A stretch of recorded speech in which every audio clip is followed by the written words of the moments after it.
Ya estamos aquí. Hola. Ay. Buenas noches a todas mis amigas y amigos de la décima radio, mis decimales. Decimalitos. Estamos aquí en Jalisco Radio, la radio cultural de Jalisco del 96.3 de FM.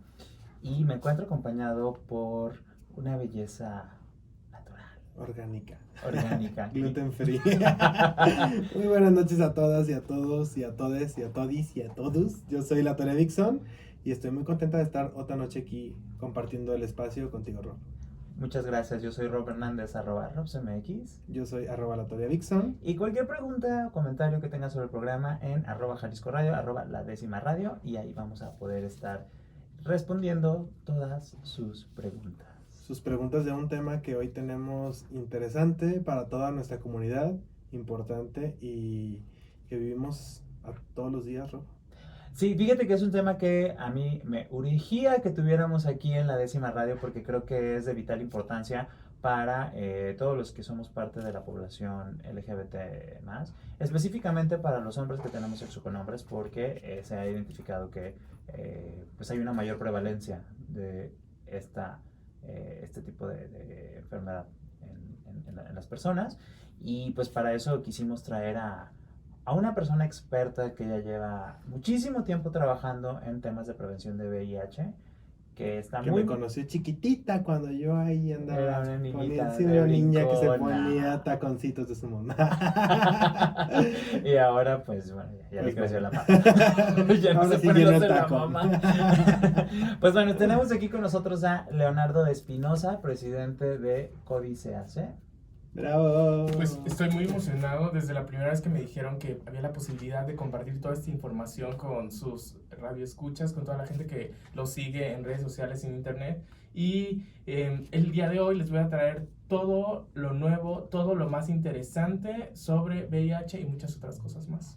Eso es lo que queremos saber porque, digo, si bien en los años 80 fue cuando surge esta epidemia en ese entonces y que nos agarró desprevenidos, bueno, nos agarró, yo no nacía, pero bueno, les agarró, agarró. pues literal, de que no sabían qué estaba pasando, se estaba muriendo gente, se empezó a estigmatizar a los hombres que tenían sexo con hombres, porque era, si ya vivías con VIH y se desarrollaba el SIDA, pues ya era sinónimo de muerte, ¿no?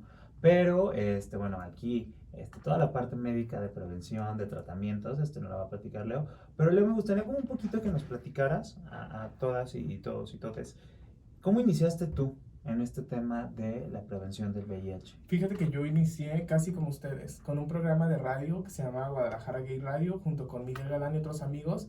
Y Miguel tenía una tía que se encargaba de hacer cosas de activismo y comunicación. Un día nos llevó un curso con su tía, que es Alicia Yolanda Reyes, y ahí fue cuando empezó toda la información. Pero eso no tomó importancia hasta que el VIH llega a mi vida.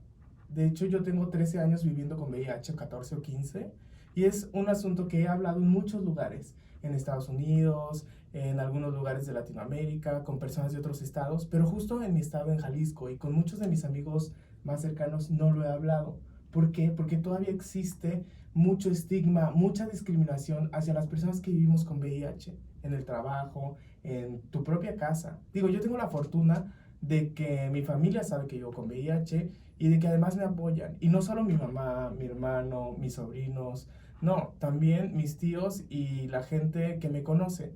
Porque el VIH no tiene que ser ningún tipo de circunstancia para que a ti te traten diferente. O de pronto no te permitan casarte, o no te permitan acceder al trabajo de tus sueños. ¿Y sabes qué fue lo primero que yo pensé cuando me di cuenta que vivía con VIH? Que yo iba a terminar en la calle pidiendo dinero. Iba a terminar como un vagabundo. ¿Y saben qué fue lo que me salvó? Que yo iba caminando muy triste, mirando hacia el piso, y de pronto me encontré a una organización civil. Una organización civil como Códice. En este caso fue Checos, que yo creo que es una de las organizaciones más importantes en el tema de VIH. Y el día de hoy, gracias a eso, dirijo, yo creo que la organización más importante en el tema de derechos humanos y de políticas públicas para personas LGBT. Códice es punta de lanza, no solo en los temas de sexualidad, sino también en la exigencia de derechos. Justo las semanas anteriores estuvimos visibilizando el tema de que a las personas que viven con VIH no se les da acceso al tratamiento, cosa que nos parece peligrosísimo, porque hoy en día la ciencia nos ha revelado muchas cosas y muchos problemas que se pueden desencadenar desde esto. Fíjense cómo no hace mucho, hace 15 años, estábamos que en el 2005, entonces no es como que estuviéramos como so far away. Cómo una persona como Leonardo tenía como muy clavado en su mente que al momento de ser diagnosticado que vivía con VIH, bueno, lo primero que se le venía a la mente es voy a acabar solo en la calle, dejado por la vida, ¿no? Y creo que todo el trabajo que se ha hecho a lo largo de pues, estos 15 años, que en este caso tomando como referencia la historia de Leo, pues bueno, cómo hemos ido cambiando y cómo hemos, la perspectiva en cuanto a las personas que VIH, que dejamos de que sea una enfermedad mortal a ser una crónico-degenerativa que se puede tratar y que no te impide realizar tu vida en lo más mínimo. Claro. Así es. Yo creo que todos nosotros, la Toria, hemos tenido alguna vez ese miedo relacionado con el VIH, ¿no? O sea, que nos dicen VIH y que de pronto era una cosa que nosotros imaginábamos que existía en África, que existía en la película que vimos y donde pasó algo súper terrible. Pero de pronto, el enterarte que alguien vive con VIH nos acerca el diagnóstico aquí y nos da miedo. Y eso es real. Pero hay muchas razones por las cuales las personas gays, las personas lesbianas y las personas trans somos más vulnerables al virus. Y eso es que existen una serie de violencias que vivimos desde que somos chiquititos hasta que crecemos y que no nos damos cuenta. Entonces, así como cuando te roban en la calle y de pronto tienes el estrés postraumático de que te robaron y de pronto sales y... Es paranoico y no sabes qué es lo que sucede, pero sabes que algo está mal. También nos pasa eso a las personas LGBT. Cuando vivimos la violencia o la presenciamos, existe un tipo de estrés postraumático que nos hace que nos enfoquemos en cosas que no tienen que ver con la prevención. Por ejemplo, yo ya había tomado cursos, yo ya sabía qué era el VIH y cómo prevenirlo, pero lo que no sabía es que todas esas cosas en las que estaba perdiendo mi atención me hacían vulnerable. Por ejemplo, yo no podía hablar con mi familia sobre que tenía novio o sobre que quería salir. No era fácil que yo a mis 17, 18, 19 años pudiera ligar con alguien porque no era tan visible. O sea, el querer relacionarte con alguien te ponía en riesgo de poder ser golpeado, de poder ser asaltado, de poder sufrir muchas violencias. El que llegara tu novio a la escuela te podía expulsar. Cosas que los adolescentes viven y que hoy en día nosotros en Códice estamos luchando para que no sucedan más. Leo, y justamente en esta perspectiva de hace 15 años, ahora, ¿cómo ves tú que tratas directamente, bueno, en Códice tratan directamente con personas de todos los rangos de edades? ¿Cuál es la diferencia que puedes ver ahora en una persona? ¿Siguen teniendo esos miedos? ¿Siguen presentando estos mismos síntomas, estos prejuicios? ¿O cómo ves tú la sociedad ahora? Creo que la sociedad está muy mezclada y que hay una diferencia abismal entre la gente que vivimos en la ciudad y la gente que no tiene la fortuna de vivir acá. Y digo la fortuna porque aquí en la ciudad tenemos servicios médicos pues más o menos bien, pero y algo de información, pero por ejemplo la gente que vive en las poblaciones cercanas, en ciudades menos desarrolladas, se la ve bien difícil. La homofobia está muy alta y sufren diferentes tipos de discriminación. Entonces eso claro que hace que las personas puedan adquirir el VIH más fácilmente. Es decir, como por una vulnerabilidad que tienes. Sí, el VIH tiene que ver con lo estructural, con las leyes que no se respetan o con las que se respetan. Tiene que ver con los medios que tenemos para prevenirnos, eso que podemos tocar como los condones, el medicamento, de eso que también les voy a platicar, y otras opciones. Pero también tienen que ver con la sociedad, con cómo es que la sociedad se acopla a todos estos cambios sociales. Y te digo, aquí en la ciudad las cosas han ido cambiando. Justo un año después de que yo salgo de la preparatoria, de pronto me encuentro con que hay un grupo de gays en la tarde y un grupo de gays en la mañana, gays y lesbianas. Es más, hasta personas trans. Entonces a mí me dio muchísimo gusto porque la gente gay ya tenía cómo relacionarse y sobre todo tenía esa red de apoyo que evitaba que fueran víctimas de la violencia. Esa es una parte muy importante que a las personas que quieran acudir a hacerse una prueba de detección de VIH, algo muy importante que es fundamental es que acudan a alguna asociación o que tengan algún acompañamiento, alguna consejería, porque precisamente puede ser un efecto muy traumático, ¿no? Si no se trata o no se tiene la información adecuada cuando te detectan que ya vives con VIH, si no tienes como toda esta información de que es una enfermedad, que se puede tratar, que tu estilo de vida no va a cambiar, bueno, es importante que tengamos a alguien que nos acompañe. Pero de eso vamos a hablar más adelante. A continuación vamos a un corte musical y regresamos aquí en La Décima Radio. ¿Listo? Ahora ya es como si volviéramos. Va, si quieres dar la entrada. No. Aparte del nombre y situación. Espera. Iba a hacer una pregunta que no sé. ¿Cuál? Dime. Espérame, que no sé. Lo que quería decir es, a ver, ¿cómo pueden identificar ustedes una persona con VIH en la calle? Y la onda sería como, pues no se puede. Entonces, como esta parte de que no es visible, de que no te determina, pero no sé si. ¿Por qué no dices? Todavía mucha gente cree que se puede identificar a la gente que vive con VIH con solo verla. ¿Es verdad o no es verdad? Es que justo eso es lo que quiero como plantear, ¿sabes? Como a la gente que diga, pues no, pero entonces, y que es algo personal y que no te afecta, o sea, que no es como, no te cambia la vida. Sí, hay que hacer mucha, sí, porque aparte Nada que más se evita que suene a que tú lo estás diciendo. Ok, a que si lo sacan de contexto, Sí. se le cortan. ok. Gracias. Tú me dices. Regresamos a La Décima Radio a través de la Radio Cultural de Jalisco, Jalisco Radio. 96.3 de FM. Ay, Rob. Guau, ya vamos a Wow. hacer la voz oficial. Vamos a hacer la voz oficial de Jalisco Radio. Recuerden que nos pueden seguir y leemos sus preguntas en @ladecimarradio, en Twitter, Instagram, Facebook, que pueden seguirnos también en Jalisco Radio. @Jalisco Radio. @Jalisco Radio, y que hoy tenemos un tema fundamental para nuestra comunidad LGBTIQ+, Más. y ¿Qué es es? el tema de... El VIH y sus formas de prevención, ¿no? Y tenemos hoy a Leonardo Espinosa de Códice AC. Me da mucho gusto estar con ustedes. También les recuerdo que nos pueden contactar en Códice con @códice_AC en Twitter o en Facebook, nada más diagonal Códice AC, con todas las dudas que no alcancemos a platicar hoy. Algo que platicábamos previamente es que una cuestión fundamental de las personas cuando decidimos acudir a realizarnos una prueba, ya sea una prueba rápida de detección de VIH o una prueba de sangre para la detección de VIH, incluso de algunas ITS, es tener acceso a esta información y tener este acompañamiento que en Códice y en otras asociaciones le pueden brindar a las personas, porque es muy importante que conozcamos qué es lo que sucede con nuestro cuerpo, cómo se adquieren este tipo de enfermedades o de infecciones, y que, pues, qué tratamiento vamos a seguir y que a partir del tratamiento no va a cambiar nuestra vida y que tenemos que hacer conciencia también de los métodos de prevención que tenemos a nuestro alcance.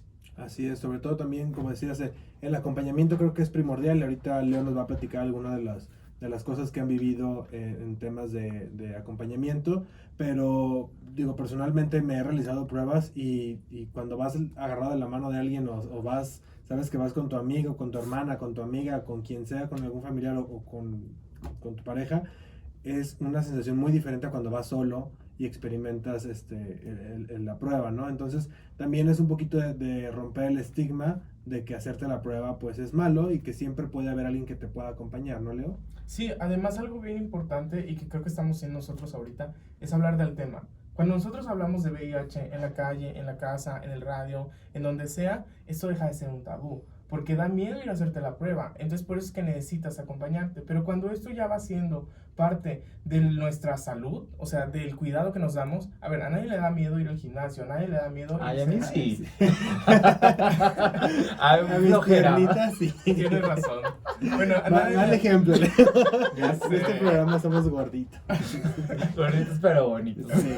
Bueno, a nadie le da miedo hacerse... Donde Ir a los tacos. Ir al dentista. Otro tipo, ir al dentista, ese tipo de cosas que sabemos que tenemos que hacer porque pues así son Son las para cosas nuestro hoy en bien. día. Ujú. Entonces, y es para nuestra salud. Entonces, hablar del tema es bien importante. Existe mucha información. Algo que tiene que ver con el VIH es que es una enfermedad, es un virus tan joven que la información ha ido rápidamente cambiando. La información que teníamos hace 10 años ya no tiene nada que Es ver. completamente diferente. Imagínense, yo viví como 9 años de mi vida pensando que yo podía ser peligroso para otras personas. Es decir, si yo tenía un novio o una pareja, para mí era bien difícil de pronto, en algún momento de las relaciones sexuales yo pensaba que esa persona la podía tener en riesgo. Y de pronto, hace 2 años y medio, descubro que las personas que tomamos nuestro tratamiento al pie de la letra no podemos transmitir el VIH aunque tengamos sexo sin condón. Que ese es el estado que se llama Indetectable. indetectable, ¿no? Hay una historia que me encanta platicar, se las voy a resumir precisamente en este tema. Una vez estaba un amigo viviendo fuera de aquí de México y me escribe y dice, oye, ¿sabes qué? Me quedé de ver con un chavo y pues me acaba de decir que él vive con VIH y que está indetectable. ¿Qué le digo? Y entonces yo lo leí y dije, pues dile que cuál es su color favorito, o que si quieren ir a ver una película, o, ¿sabes? Y me dicen, no, es payaso, en serio. Y le digo, no, es en serio. O sea, si vas a salir con él y si vas a dejar de salir con él, que eso que el que vive con VIH no es que no es un factor determinante.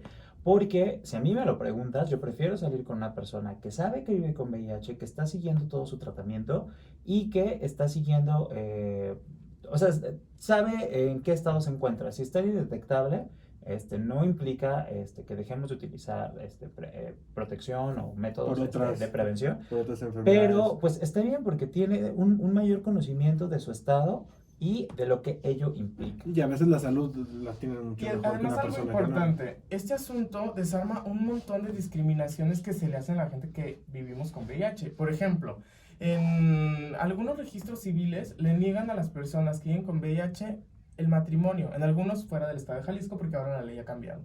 El asunto es que esta gente se basa en el riesgo de transmisión. Entonces, ahora la ciencia dice que no hay riesgo de transmisión. Entonces, ¿por qué demonios le vas a negar el acceso al matrimonio a 2 personas que se aman o que quieren hacer una familia?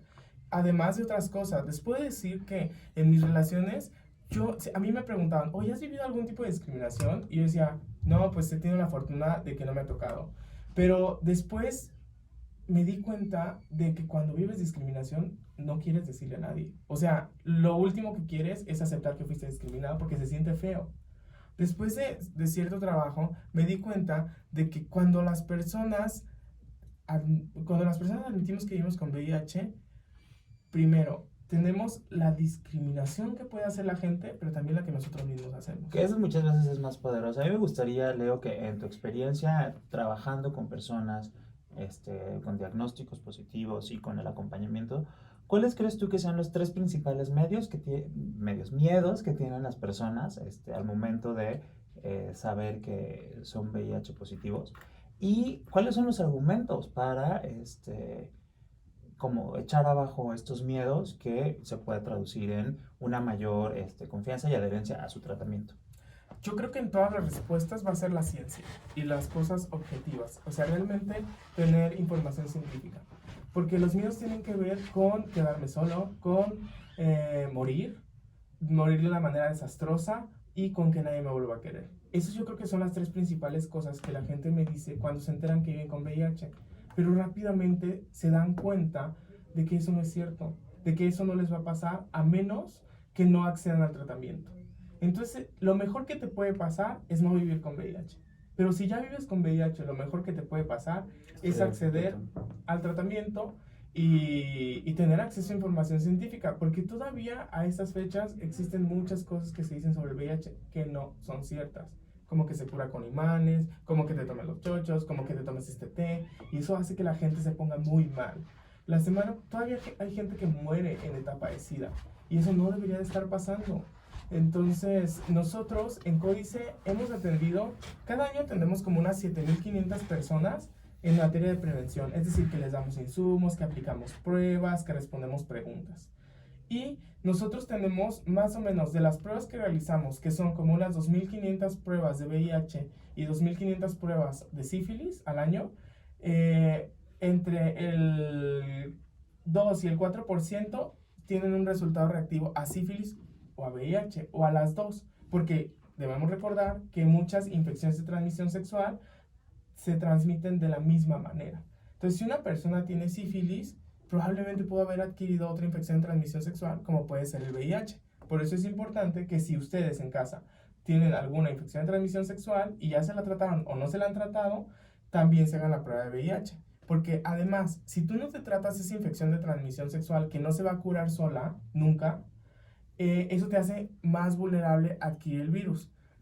Por eso, el vencer los miedos con información es la mejor arma. Sí, como decías, pues hay mucho miedo que tú mismo experimentaste en su momento. Digo, yo personalmente me acuerdo también cuando estaba chiquita, cuando era una escuinclita, pues cómo representan también los medios, a veces la televisión, las películas al gay, ¿no? O sea, prácticamente todos los gays que veías en la televisión terminaban con SIDA o terminaban demacrados en una cama. Entonces, obviamente, te genera un reflejo de que, o sea, de por sí uno vive como con el tema de soy homosexual después va como casi obligada la idea de que si eres homosexual vas a crecer y vas a tener VIH. Entonces, mucho de esto pues es el miedo que genera en la población los medios. Por ejemplo, en algunos programas de la gente que me conoce como presidente de Códice me habla de los medios y me dice, oye, ¿sabes qué? Fíjate que tenemos que hablar con una persona que vive con VIH porque vamos a hablar del tema y queremos que nos lleves a alguien. O traernos una pareja serodiscordante. Y la gente jamás en la vida piensa que yo soy esa persona que vive con VIH, porque no me veo como lo que ellos creen que es una persona que vive con VIH. Entonces, esto de los medios de comunicación también es un trabajo que nosotros mismos tenemos que hacer. Y es que da tanto miedo aceptar que vives con VIH que hay muy poca representación de jóvenes, de mujeres, de personas que viven con VIH para que le digan a la gente, nosotros somos esto que ves, no somos esa arma biológica que tú crees que somos. Claro. Sí, también como decías, ¿no? A veces muchos que dicen, bueno, si yo estoy en un tratamiento y me veo sano, por decirlo de alguna forma, pues no tengo la necesidad de decirlo y entonces ya, así para no tener discriminación, entonces sí, ni digo, y entonces la única imagen que tenemos, pues sí son las personas que están en una etapa más evolucionada y que podemos ver a lo mejor en un hospital, los vemos un poquito mal, pero también es muy importante que personas que gozan de excelente salud puedan decir, yo vivo con VIH y vivo pues muy bien, para que la gente también vaya rompiendo este tipo de pensamiento. Que volvemos a lo mismo, un poco de que es un acto político, digo, sí lleva un cierto riesgo que a lo mejor ahorita nos toca asumir a nosotros para en un futuro generar como esta Normalización. no me gusta llamarlo normalización, pero esta sensibilización a la situación que viven las personas con VIH.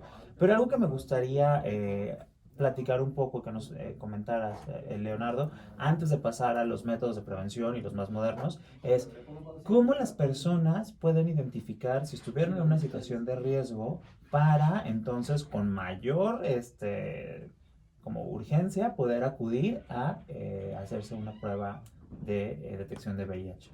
Sí, las pruebas hoy en día son súper efectivas. Hay pruebas que tardan 14 días en darte un resultado. Esas pruebas son de cuarta generación. Hay pruebas de tercera generación que tardan algunas 6, 8 semanas, algunas veces hasta 4 semanas para decirte si vives o no con VIH. Pero si tú tienes relaciones sexuales, ya sean anales o vaginales, sin utilizar condón, estás en riesgo de haber adquirido el VIH. Si la otra persona no sabe si vive con VIH o vive con VIH y no toma su tratamiento. Si la otra persona con la que tuviste sexo, aún sea sin condón, toma su tratamiento al pie de la letra y está indetectable, no puede transmitir el VIH.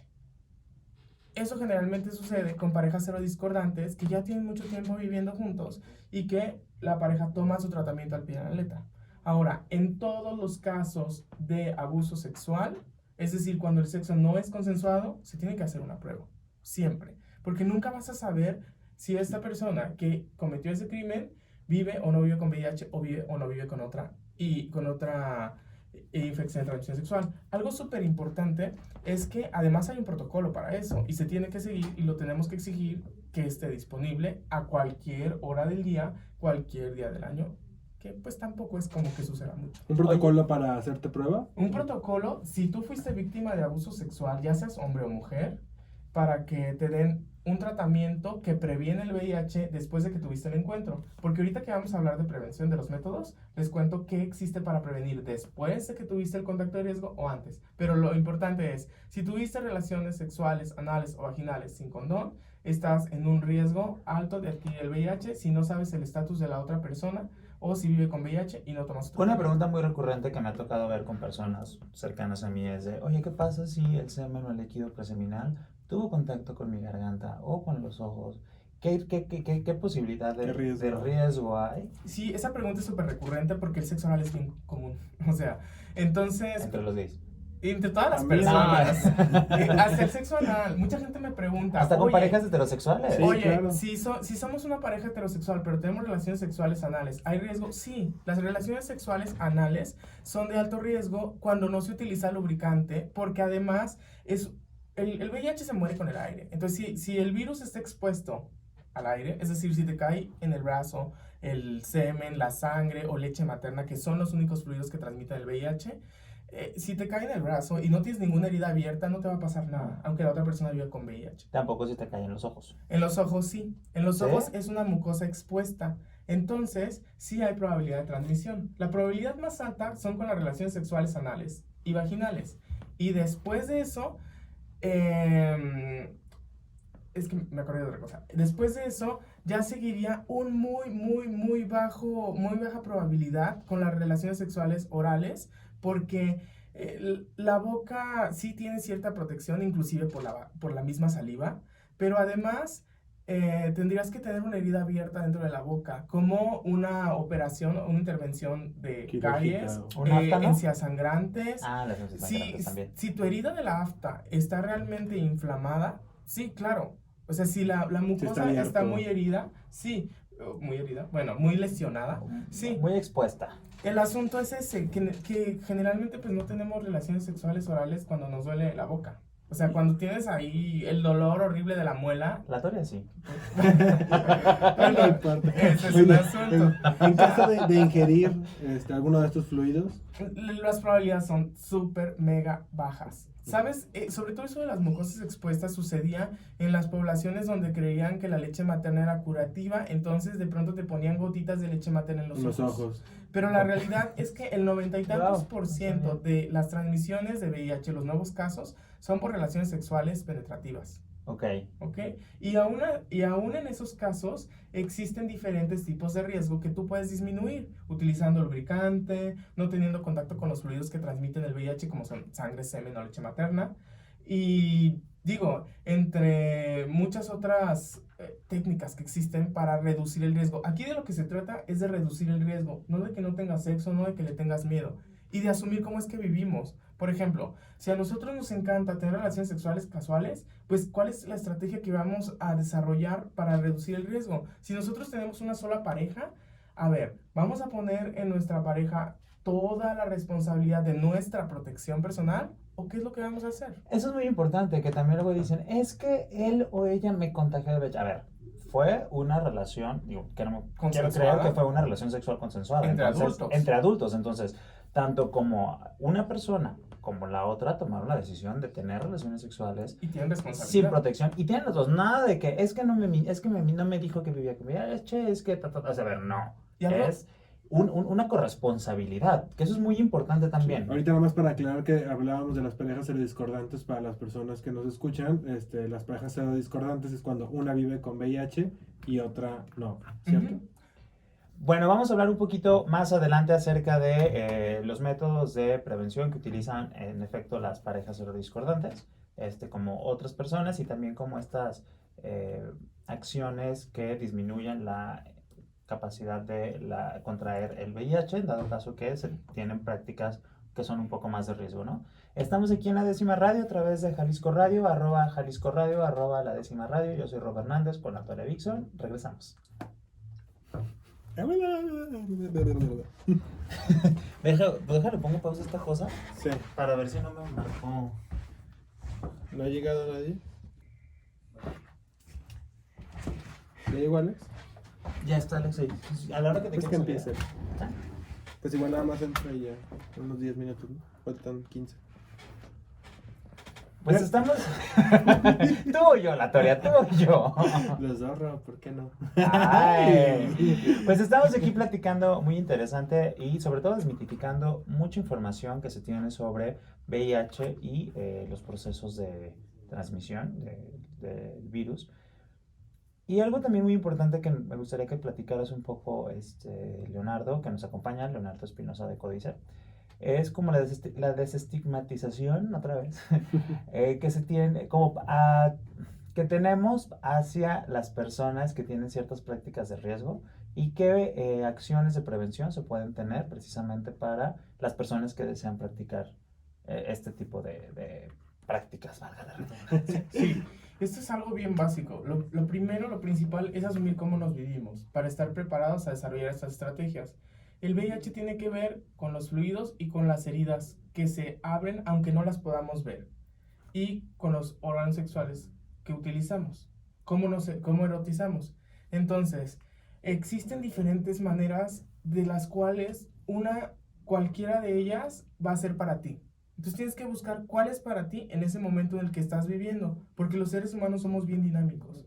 Entonces, el día de hoy nosotros no tenemos novio, no tenemos novia y tenemos una manera de relacionarnos, pero el día de mañana nos casamos, entonces, bueno, sí, nos casamos, entonces todo O cambia. decides tener una relación, ya sea monógama, abierta, y cambian tus prácticas. Sí, o sea, claro, claro. la forma de relacionarte. Sobre todo involucrar a otra persona ya con la que vas a estar viviendo tu sexualidad, en este caso una pareja, ya cambia completamente tu panorama, Como ¿no? la anécdota del carro, del señor este que iba a Códice a realizarse una prueba y llegó ahí y le dijeron, ¿por qué está realizando la prueba? No, es que fíjese que choqué.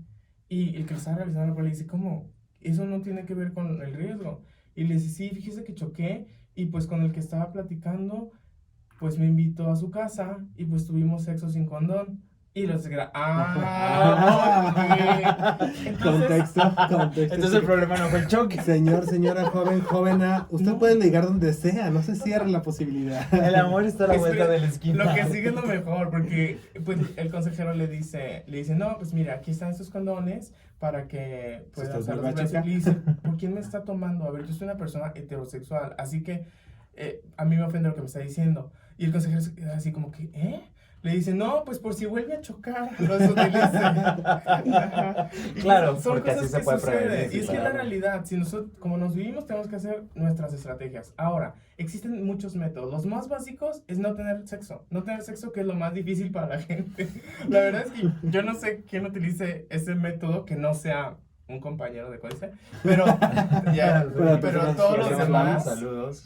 saludos a Manuelito, no es cierto, hasta él yo creo que tiene una Saludos muy buena- al padre de mi parroquia. ¡Ah, no! Era sexual.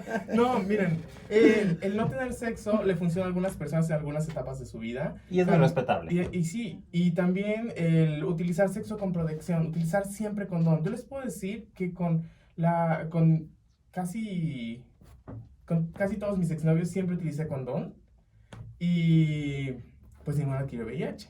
Entonces, también eso funciona. Eso a veces no funciona cuando tenemos relaciones sexuales casuales en lugares donde es difícil adquirir los condones, es decir, vapores,